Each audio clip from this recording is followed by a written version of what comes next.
Welcome to the second lecture of cloud computing. My name is Archie Singhai, and today our topic is benefits of using containers in the cloud. Containers offer numerous advantages when used in cloud environments. One of the most significant benefits is scalability.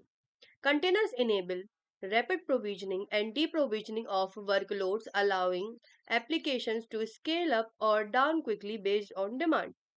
This ensures optimal resources utilization and responsiveness, especially during peak traffic periods. Another kind benefit is portability.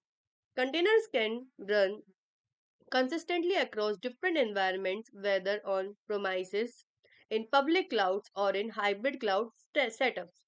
This eliminates the it works on my machine problem and simplifies deployment across diverse infrastructure landscapes. Thank you for watching. Please like and subscribe. Thank you.